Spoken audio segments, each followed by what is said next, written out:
pretty ambitious for us this year. I mean, to have 13 categories on top of like a main game of the year thing. And God, that is really, really difficult to organize and manage and so forth. And I'm really happy with the nominees that we came up with, and for Game of the Year in particular, but the other categories as well. I think we've got a really good run of interesting titles, great titles that from a year that was just kind of all over the place. Mm-hmm. I mean, so we've had people bring up some Wii RPGs in particular. We're never going to hit them all. Our staff's pretty diverse, and the main problem with us, we don't have a bunch of full-time staff like other outlets might. And as a result, we can't have everyone play every single game. It's just not possible. Yeah. So with that in mind, I think we did get a pretty good diversity in our picks. I mean, let's see here. What are the top picks for Game of the Year? Borderlands 2, Dishonored, Journey, Mass Effect 3, and The Walking Dead. I was really happy with our runners-up in particular, though. Yeah, the runners-up are great. I mean, it's really a laundry list of excellent titles. I mean, you got XCOM in there, and Hotline Miami. FTL. Yeah, FTL actually, I think I was surprised. I'm thrilled to see it in there, but I was really surprised to see it make the cut that. It was great. Yeah, what I did, like when I made my picks, I won't say what they are, for all the games that I liked. I mean, I just started, just going off and just made a huge list, just wrote down games as I remembered them. Like, I ended up with like a freaking huge list, and then trying to pick out, 10 of them that I really liked was hard. I was really kind of painstakingly thinking of what game should I drop. I really want this one in there, but I really like my list. And then once I finally narrowed down my list, it was like, I don't know where to put them. It was tough. That was the hardest part for me, is naming the ones I wanted in the list wasn't so bad, especially the top 5. I had a pretty good idea, but actually ordering them, because they're so different, and it's just a tough category. The overall Game of the Year is. Yeah, I think I ended up with Spelunky at the top, though, because I do love me some Spelunky.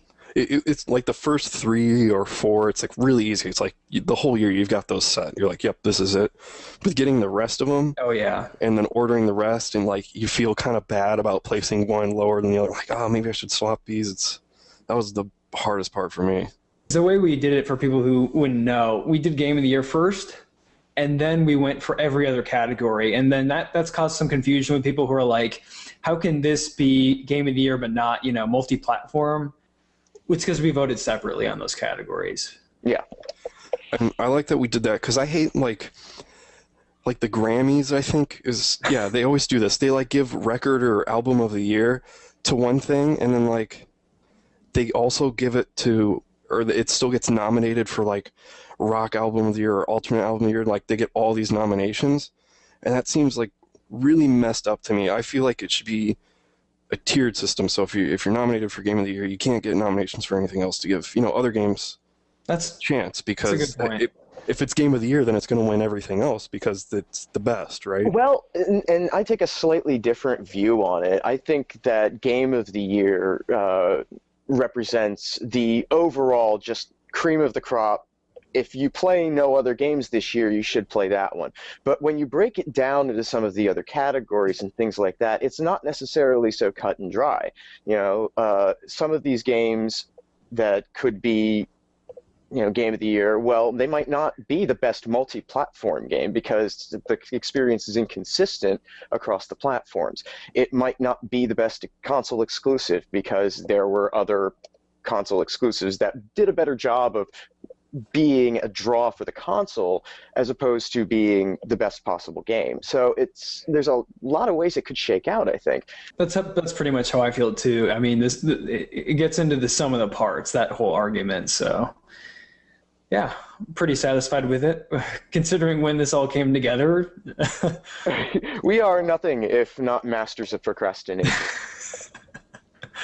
But yeah, quite pleased. And really, most of the credit for that has to go to Hamza. I mean, he just did a fantastic job of getting this whole thing organized. So credit where credit's due. Or blame if you're unhappy. You just Please send all complaints to Hamza, not us.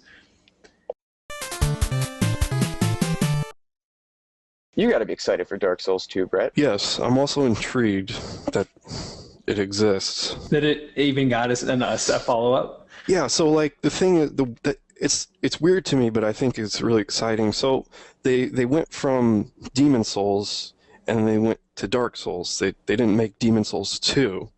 They went with a different game, but still kind of the same game. Like, even though it was a different game, people were like, "Oh, this is the spiritual sequel to Demon Souls," even though it's not. It still kind of is.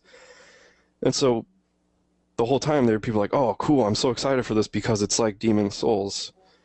So it's weird that they didn't just call it Demon Souls 2, but now that they're making another Dark Souls, they're not calling it, I don't know what else you would call it, Super Dead Souls or something. That would be amazing. But if they're calling it Dark Souls 2, and they announced it on the VGAs. Like, that's kind of a bold move. Like, before, Halo Reach was announced on the VGAs, Batman Arkham City was announced on the VGAs. They announced Dark Souls 2 on the VGAs, which is really, it's a niche. yeah, it's really bold. But and how can you know that audience knows what Dark Souls is? I think this is the genius of it, is that trailer, I don't know who else was fooled by it. I thought it was Dragon Age 3. It could have been some kind of Skyrim thing. That's the whole point. That's what's so smart about it, doing it at the VGAs, is they're intriguing all these people who would not have played either of the previous Souls games. And here's another, brilliant thing, going back to them titling it Dark Souls 2 and then doing this major advertising move by putting it on the Spike VGAs and putting it in front of that entire audience who, you're right, probably has no earthly clue what Dark Souls actually is. But they made a trailer that was eye-catching and brilliant, and then it's Dark Souls 2, which means there's a 1 that person can go back on and find. I would be very surprised if they didn't see a nice little uptick in sales on the strength of the release of that trailer for Dark Souls 1 as people go back to check out what it is. Yeah, I thought that was... It was weird, but it was like, oh, this is smart.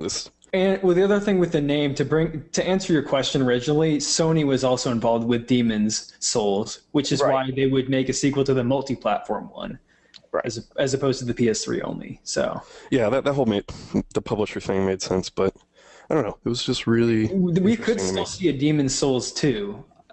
They are different enough games, unless.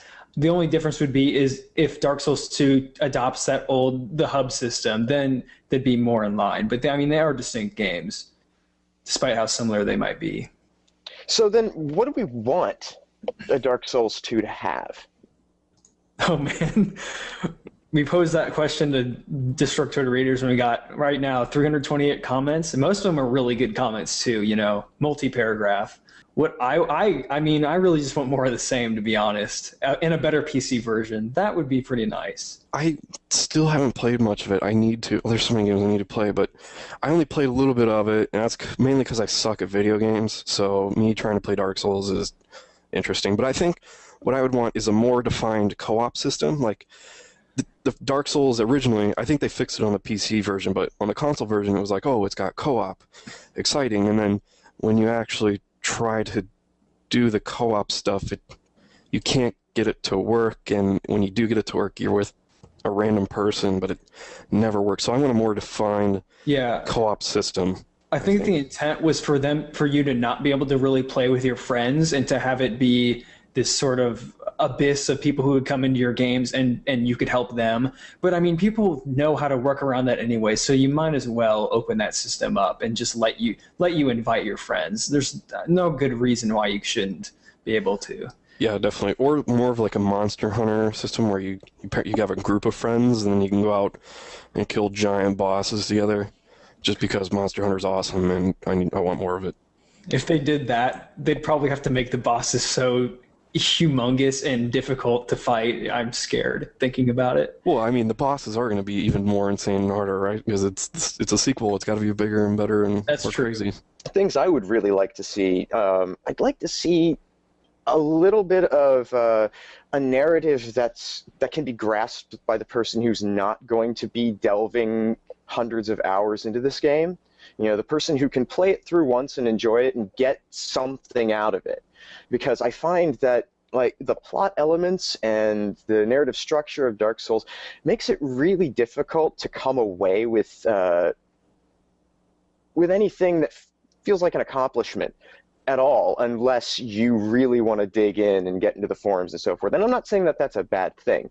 It's great stuff. I would just, from an accessibility standpoint for other people and to encourage more people to get into the deeper elements of these games, I think I would like a little more attention paid to the experience that the newcomer is going to have. And I think they can do both. I mean, they can have a more direct story while still leaving tons of questions unanswered. And Absolutely. a lot of people were taking the opposite approach from you and saying, I want it to be mysterious and weird and have to dig down deep to find this. Well, I personally am with you, and I would like them to go a little bit closer to having a story that we can comprehend easily, and then having all these additional layers that we have to figure out. Yeah, I agree completely. It's not one of those things that has to be an either or. I haven't played Dragon's Dogma, and I think they might have done this, but someone suggested that once you do a New Game Plus, the last boss is your character, and it's this like infinite cycle. And I was like, that's amazing. That's pretty cool. And then I really like that. The other thing I wanted to bring up that I would have never thought of is someone suggested that they, after a certain extent, whether you clear the area or maybe in New Game Plus, they randomize the enemy placement.